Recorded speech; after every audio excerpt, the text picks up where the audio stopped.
My name is James and I work as a perfusionist. A perfusionist runs the heart-lung machine during open heart surgeries and everything involved with heart surgery.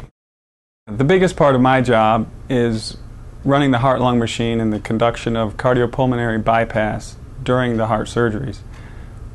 If you have heard of coronary artery bypass grafting or valve replacements, that's what I'm involved with on a daily basis.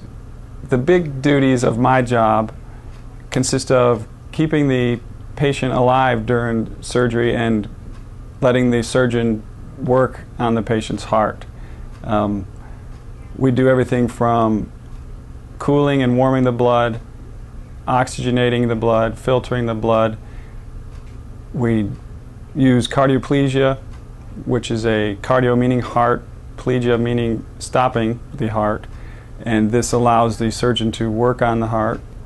Prior to the conduction of bypass, there's a lot of preparation involved.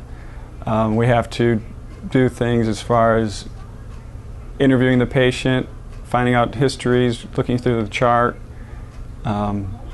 We have to come back to the OR and we have to prime the heart-lung machine with a crystalloid solution. In a typical perfusion department, we provide 24-hour service for the heart team. One of us is always on call. In my situation, it's half the year, so we can get called in at any time, any day, the weekend. And our typical day could be from 6:30 till 3:30, or we could end up working until 7 or 8 o'clock at night. The stress level varies. There are some very stressful cases, and there are also some very non-stressful cases. Usually the scheduled cases are not as stressful.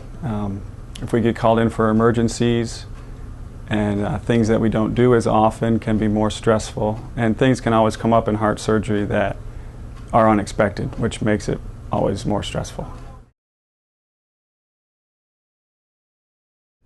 In order to become a perfusionist, you first must get your 4-year degree in basically any science-related background, such as a biology degree or degree in chemistry, anatomy, things like that.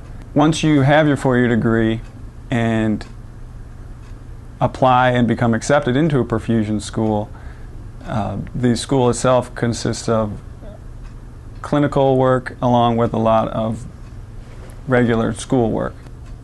Typically these programs are from 1 to 2 years in length, and after graduation you must pass the American Board's certification, which comes in 2 parts. The 2 parts being a basic science examination and then followed up with a clinical applications portion. Some people do go on to receive their master's in perfusion.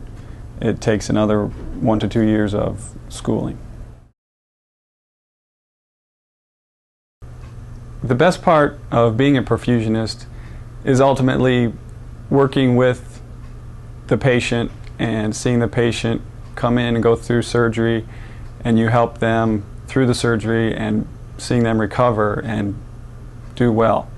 Also, working with the surgeons and the staff is a very rewarding experience when everything comes together and you can help the patient get better.